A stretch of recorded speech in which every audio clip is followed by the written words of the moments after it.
You're listening to the Rocketeer Minute's 80th anniversary. Once again, here's Hal Bryan, Jim O'Kane, and Billy Campbell. Welcome back to another exciting episode of the Rocketeer's 80th anniversary show. We have been waiting for these days to come along. The original movie was set in October of 1938, so here we are celebrating 80 years virtually of the Rocketeer.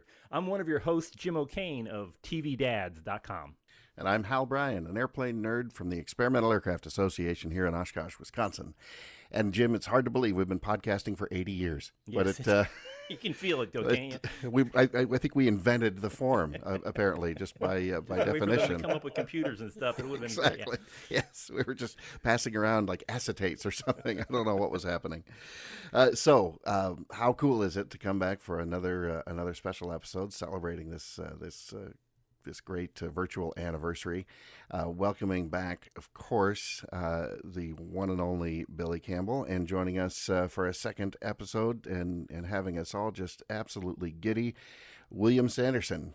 William, Billy, welcome back. Oh, thank you. It's a delight to be here. And ditto. Yeah. It's so much fun. I mean, we've been talking in the past 130 odd episodes how much the closeness of the cast seems to be something that's a bit of a rarity. But I know that you all were on location up in Santa Maria, California, and then I think in Valencia, where this was being filmed for the different parts of it, both the airfield and the Bulldog Cafe. And you guys were all holed up in a hotel in Santa Maria, I think, right? There was a bit of yes. But I had Sharon, and I can never thank her enough, especially these days. So Sharon, you kept William out of trouble in the evenings, is what I'm guessing. I hate to quote her, but she said, "I hope this is the last job." And I said, I took a beat. I said, "Why?" And she said, "It's too much work, you know." They couldn't find a doctor to examine me. I mean, I'm a long ways from L.A., but she never stops supporting, and I'm lucky to have her. Isn't that wonderful? Yeah, that's fantastic. It's just the coordinating hotels, the emails that can go on. I mean, 9-10 pages of non-disclosure form and this form and that form, and you now have to tell the doctor to send it to insurance people, and I surprised I couldn't do it. Anyway, let's talk about Rocketeer. Well, I have zero memory of where we were staying up in. I feel like I was going back to L.A. for the evenings. I can't remember. Well, we had heard that there were some rather large parties going on at the hotel, and I think Billy, you had told us about after just before the first day of shooting.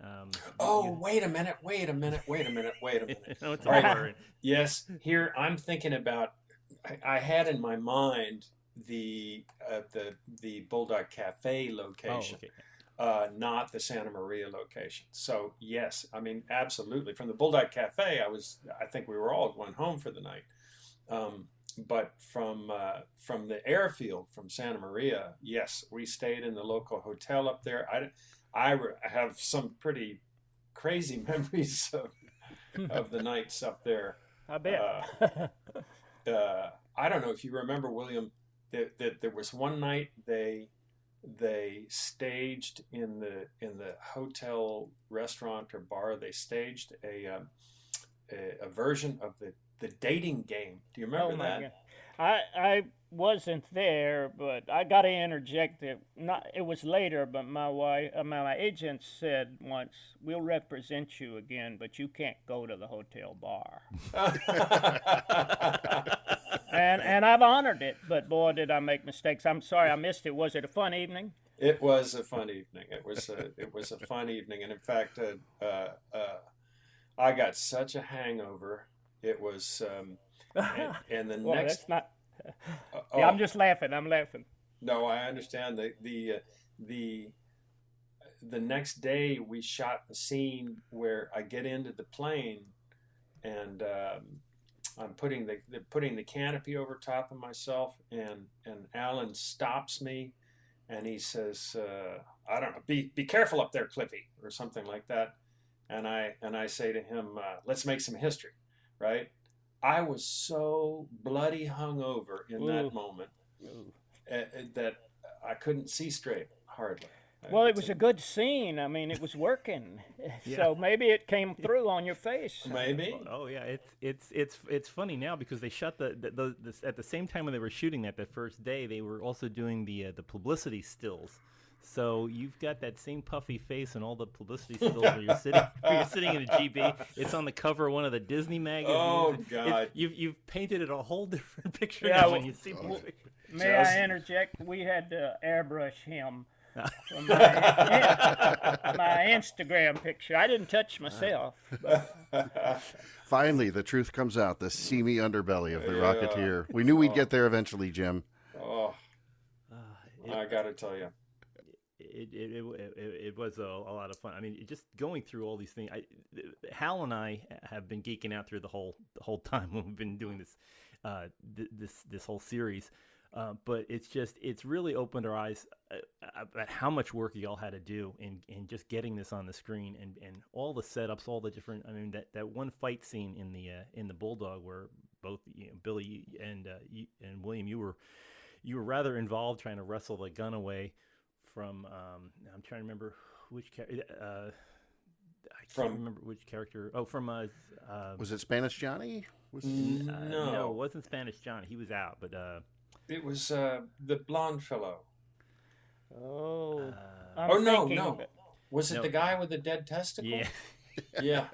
Well, and we're back to that. Yes. William, I don't know if you remember this at all, but one of the fellows that were playing the bad guys, not Spanish Johnny, one of the fellows, I don't know if he had a line in the whole movie, but we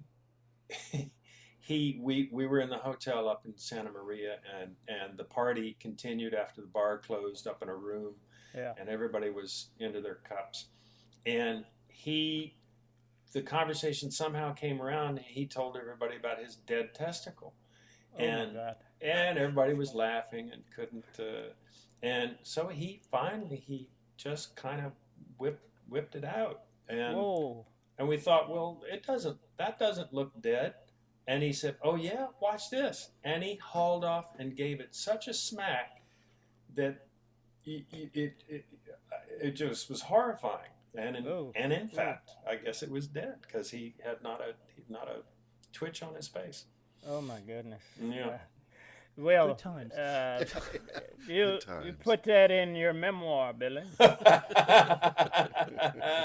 Can I interject? If you help me, if we ever get it published, I have one that Sharon thinks 20 people will read it. But anyway, it has nothing. I want to read Billy's memoir one day. Oh, likewise. I don't know if there'll be one of those. There should be. But I'd be interested in reading yours, that's for sure. Well, we'll see. Yeah, we'll no see. kidding. Literary Agent has it now. They want Kardashian numbers and that kind of social. And Tom Hanks can get one published, but not so easy for a character actor. William, before we started the show today, Jim and I were joking a little bit that I wanted to take a minute and list every movie and TV show in the last 40 years that you weren't in. It's the resume. That's funny, is just... That's nice of you to say. But, like I said, I played many idiot types that I shouldn't have even taken. But I'm so grateful to make a living and still be alive. Keith Richards, I'm glad to be anywhere, That's right. And I practice self-deception for sure, but I was very fortunate to work with like 30 Academy Award winners or something like that. Somebody helping me organize my notes said that's impressive. I hate saying it out loud, but I had a lot of fun. Thank you. Well, you've certainly done so much memorable work. I mean, things like True Blood, and my wife would be, or I would be remiss if I didn't mention one of my wife's very favorites, Lonesome Dove, and Return to Lonesome Dove. Oh, Oh, I survived that stuff. show, and more luckily, the second one returned to Lonesome Dove. But fun to work with Tommy Lee Jones and Robert Duvall, and of course Billy's worked with Duvall and probably Tommy Lee. But No, I not look Tommy. at it as surviving. That's all I try to do. And Jim, your co-host and our my colleague and our mutual friend Chris Henry, who you do the Apollo 13 minute with, would actually faint if he found out that William was on an episode of the Dukes of Hazzard. Oh yes, I was. Going back a ways. That was a trip. Anyway, I'll spare you. No, it's great. I mean, it's a tough business, and there's a lot of competition, and I think you wind the people that are successful in it are the ones that are the easiest to get along. I think it's. I don't know the secret, but perhaps it's knowing who to suck up to. I use that. Can I tell one quick story about that Dukes of Hazzard? Sure, I didn't have to audition because my agent represented Tom Wopat, and years after that, or a little while after my little guest star role, he said to the agent, Michael, have you seen the show? Am I getting better? And Michael Bloom, the late agent, said, well, you're getting in and out of the window faster. That's just what the agent told me. What does You that set the even bar. mean, William? What does that even mean? I don't know. He's passed on, my first agent, Michael Bloom. He said, Billy, you're very sensitive. Don't talk business. You know, I threatened somebody one time. It was crazy. Over business. But Well, and the Duke boys, of course, would get in and out of the car through the window. So, yeah, they crawled in and out yeah, of the they window. just sort of crawl in or hop in and go in feet first, and you know. But that- Michael Bloom, kept all the money that he was making off Tom Wopat. So Oh my goodness. I've met two actors on of the Dukes of Hazzard. I've interviewed that. One of my other hats is doing a website about single dads on television, and Denver Pyle playing Uncle Jesse actually qualified as a single dad on TV. good actor. It was great, and I talked with him and Ben Cooter Jones, who wound up later running for Congress. Right. But just nicest fellas you'd ever want to meet. Very very friendly, very kind to let me running a website interview them. Yeah, just a great bunch. It seemed like on that crew. Well, they were all lucky, I think, to have a regular job. That's the way I felt. Yeah, they were also fortunate that the president of CBS was out of the country when they got put on the air, because they wanted to get rid of all the rural comedies like Beverly Hillbillies and all that, and then they snuck Dukes of Hazzard back in, and he couldn't cancel it when he got back from his trip because it was I think it was like a number 3 show on TV. Well, I'll guarantee you that every one of them would have liked to have starred in Rocketeer. Ooh, what a wonderful segue. That was well done. There we go. Yeah. And so, William, as we talk about your career, you were in a documentary. Sometimes non-career. Thank you. Okay, well, fair enough. But you were in a documentary on, I think was it Stars, one of the cable channels, called something like "The Face Is Familiar," and it was about these great character actors who, without whom we'd be missing some of the best entertainment of the last, what did I say, 4 decades or so. That was I haven't watched that documentary, I think, since it aired, about maybe, I don't know, several years ago, but that was a really fun thing. Thank you for noticing. I'd hate to look and see what I said there. Sometimes you want to edit it yourself, but I'm glad to talk to them at Stars. They put an independent film of mine on the air once, so I always have a fond feeling toward them. Yeah.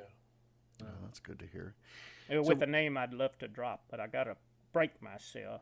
Go ahead, no, go ahead, no, go ahead. go ahead. But Rocketeer, Yeah. Yes. Jennifer Connelly, Billy Campbell. Sequel, but not a reboot. Right. I drop Billy's name about 6 times a day, Oh, and that's what I'm known for. Oh, you're that guy who stalks the Rocketeer guy. Yes. I told you my first instance where I was brown nosing, and I said, "You never heard anything bad about Billy," and usually after years of being in the business, you do. So, congratulations, Billy. I can't say the same. One actress would say, "Well, it depends on who you talk to." She was a cynic, though. Yeah, well, You did good, man. You're still doing it. Yeah, I'm still working at it. I'm pushing 60, and I'm blessed. Yeah, I'm blessed. You're blessed with the children. My goodness, how wonderful! And the wife. I think that's where it starts, right? And the rest is icing. But can I use your apartment in Vancouver? Do you still have it? Absolutely, you can. I'm kidding, man. I'm kidding. I'll be living in my car. And up next on the Airbnb Minute. Yes. But where are they going to shoot Deadwood, William? They early October. They told the stars to and myself even to keep 7 weeks available. Yeah. So, but I mean, months ago actually. But when did you say where? In where? Santa Clarita, where the old Melody Ranch was Gene Autry's, and they shoot a lot there. They shoot Westworld. We shot some of a movie with Bruce Willis there called Last Man Standing. But they got this beautiful set, and if you're not familiar with it, the show ran 3 years, and I played the real life mayor, but I used my favorite word. David Milch, the creator, turned me into a buffoon, but that's not a problem for me. And I was very happy. I never saw Deadwood. I remember auditioning for Deadwood, and nothing came of it. And I, for some reason, never got around to watching any of it. And I wish that I had. I guess. Well, I do the same thing. I repress my meetings. What, they missed my genius, and why? But you know, it was just a stroke of luck to get the part. I didn't have supposedly recurring, and then some reason he put me and the wonderful actor Ian McShane, who stars in it every episode. Timothy Oliphant is great in it. Molly Parker, Kim Dickens, on and on, and. It's we'll see how it does 12 years after it went off. Is everybody but Powers back for the? Well, that my sidekick that was my great foil. His name was Ralph Richardson. Some of them aren't available. Yeah. Titus Wellifer's a great actor. He's not available. Even Tim's on a series with Drew Barrymore. Yeah. Ian's been doing a series in Canada called American Gods. He's finished that. They have to juggle Molly Parker, who was so good in House of Cards, because we have to shoot on weekends, that sort of thing. Yeah. But look, I'm doing a lot of talking. I'll be lucky to stay in it, that they don't cut me out. Oh, they're not going to cut you out. I love the script, and the actors are so good. Yeah. They, some of them came from all over the country, and Broadway, and Europe, and every 10 years I got a good part. That's about how I feel. Like every 10 years that the next decent thing comes up. Yeah, very consistent in your case, though. Consistency, we mentioned yesterday's episode. We teased it just a little bit that you two worked together again, at least in the same production, same film. So. What was it, about 12 years after The Rocketeer, you guys did Gods and Generals together, and you both played generals. That's right. And Bill, we didn't have any scene together, did we? No, I don't think we did, William. And I'm so thankful, because you might not be. I mean, I whine and I worry and I. and now I'm lucky to be able to hear the other actor. So, but Ron Maxwell's the director, right? Yeah. That's right. Yeah. That was Billy. Go ahead. No, you go ahead. I would just say, Billy, you played General Pickett, as in Pickett's Charge. And, I did. In the and second William, right. That's a great part. Yeah, and William, you were General A.P. Hill. So, you two were the generals. I don't recall who played the gods, but.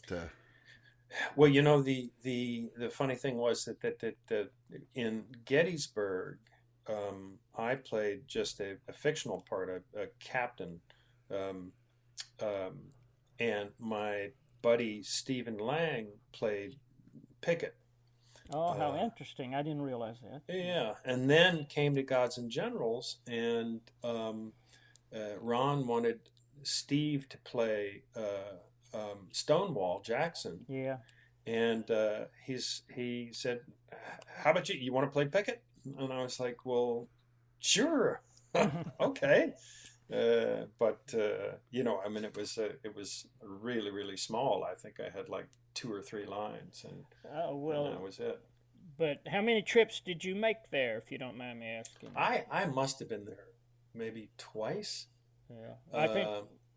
I mean, Gettysburg was a different story. I showed up weeks before shooting, and because I was camping out and just having fun doing, being a reenactor with all the rest of the guys. And the director asked you to be in the film again. That's always the biggest compliment. You work with somebody. Well, that is fun. They ask you again, and but A.P. Hill was a pretty fascinating character as well as Pickett, but in his days at West Point. So they had a movie lined up, supposedly The Last Full Measure, after Gods and Generals, but of course it never got made. But that was what I was hoping for, because A.P. Hill, whether his sexually transmitted diseases or whatever, I was perfect for him.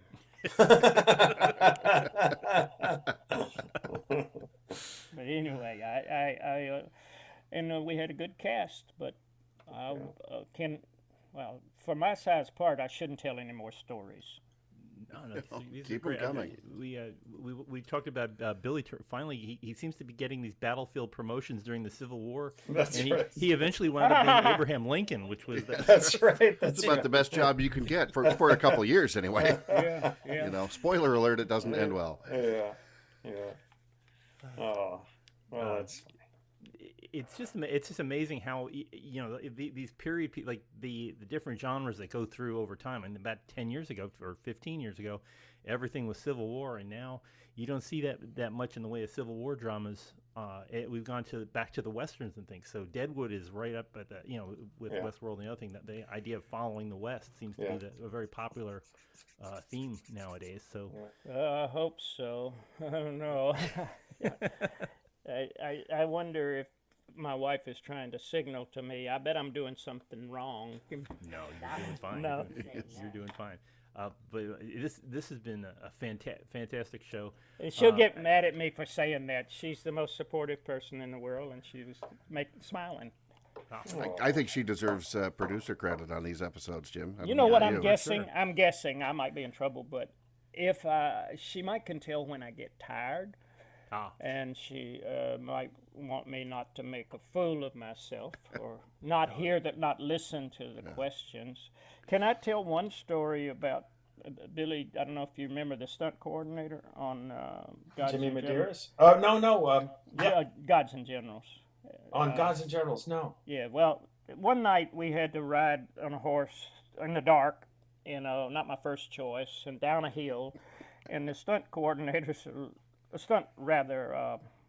actors are lying on the ground, and I said, well, I don't want to run over them, and he said, F them, they get paid to get run over. What? Wow. He's a different kind of crazy, but it was just, we got through it, and nobody got run over, or they don't complain when they do, but. They get paid to get run over. They get paid to get run over. Well, that right there is that's a T-shirt right there. That is. Well, Dukes of Hazzard. I had me jump out of a car, and it looks like it goes over a cliff, and the guy is wearing a hearing aid, and he's down below the steering wheel handling the car. I jump out, and it runs over from 3 inches back of the foot. And I told the stunt coordinator, who's another cocky guy, I tore my pants, I said, the car ran over my foot. And he said, oh, yeah, your foot can take a lot.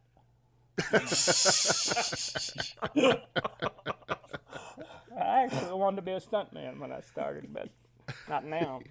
Oh my Foot goodness. can take a while. Wow. Oh Ouch. my goodness. Billy, you got some stories you've got to share. Give me something, dirt or gossip or something. No, I'm Oh, kidding. William, I all the dirt goes straight out of my mind. Good. I And, believe it. I only remember the good things about people.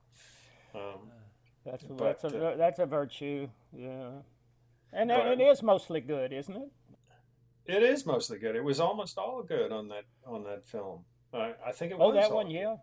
Yeah. But no problems that I saw. yeah, I remember our stunt coordinator. Oh, geez. Now that I'm saying this, his name has flown Jim, right out of my. you on Rocketeer? Yeah. Yeah, you just said Jimmy. No, Jimmy Medeiros was a stunt player, but he wasn't.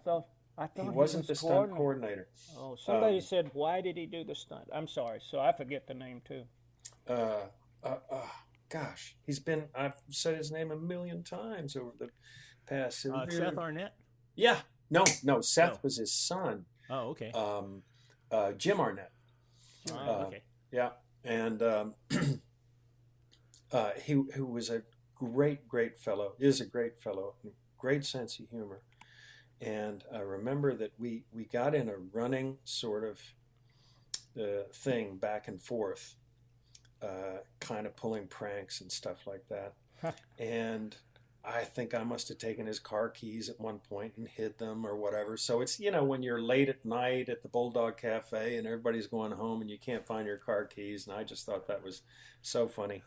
So there was one night, William, when we finished shooting at the Bulldog, and I always I wasn't fast getting out of makeup and wardrobe and getting to my car. And usually by the time I got to my Jeep, almost everybody else was gone. Boy, I can relate. And I get down to my Jeep, and Jim has taken probably a 20-meter length of chain, and he has passed it through my steering wheel and looped it a couple of times around the undercarriage of my Jeep and through the steering wheel and put a padlock on it. So, my Jeep had no top or no doors on it. So there was just chain wrapped through my steering wheel, right around the vehicle, and then padlocked right on the steering wheel. And Was it nighttime now? it was nighttime. Dark? Everybody's gone home. Jim went home. So Oh my God, that's not funny. I had to spend the night in my trailer on the set. God. Yeah. So Well, and what do you have to be back the next day too? Yeah, so, I mean, even it if worked. you didn't, it's crazy. it all worked out. I just had to camp out in my little trailer, but it was pretty funny.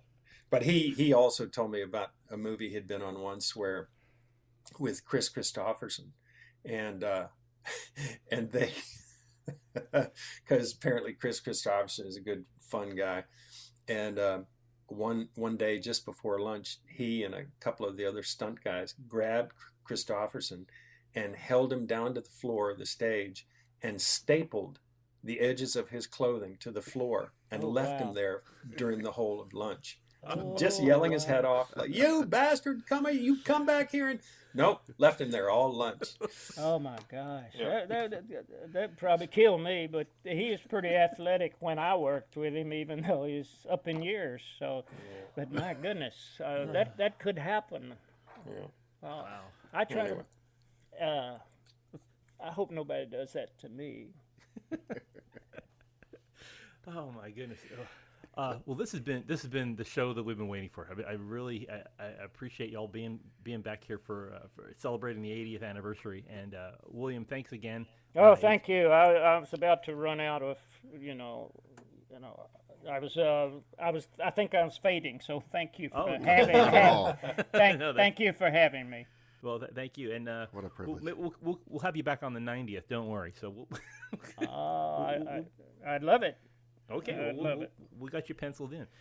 And Billy, it's always great having you on. And It's been a pleasure, boys, and William, it's been just a joy to hear your voice again after all these years. Well, I wish you and Sharon the best of everything, and same to you. And now that I know you're on Instagram, I'm going to follow you. Well, I see you a lot because I hate to say I look at Instagram, but you know, the publishers want the Instagram, they want the Facebook, which we have, and you know who does the work. I've said her, praised her so much, I sound like a pimp. I'm not That's a pimp. our executive producer, Sharon Sanderson, ladies and gentlemen. That's right. Thank If you. she's all. listening now, thank you, Sharon. Yeah, no, Well, I don't know what to say, but I do hope I'm around for the 90th. well, great. Well, we'll get you on for All right. for folks listening in. If you haven't listened to all of our previous episodes, you can find them very easily out there on rocketeerminute.com. Just go to rocketeerminute.com, and all the episodes are out there. You can find us on iTunes or Google Play. Just go to the search bar, type in Rocketeer Minute, and we'll come right up. Also, if you want to follow us on social media, we are available too on the Facebook and on the Twitter. Find us on Facebook at the Rocketeer Minute's Bulldog Cafe, and you can find us on Twitter at Rocketeer Minute.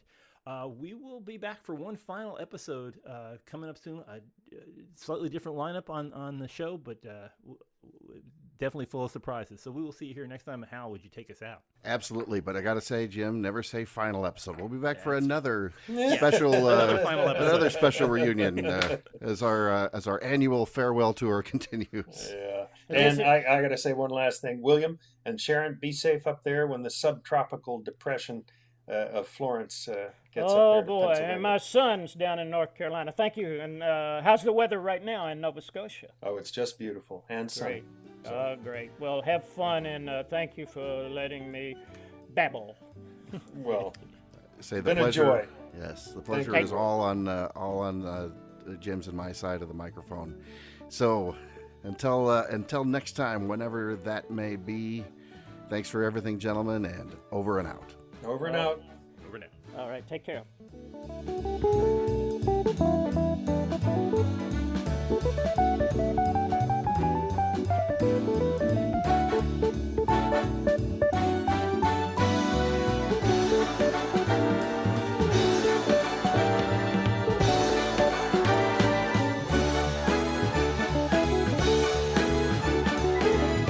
Go get him, kid.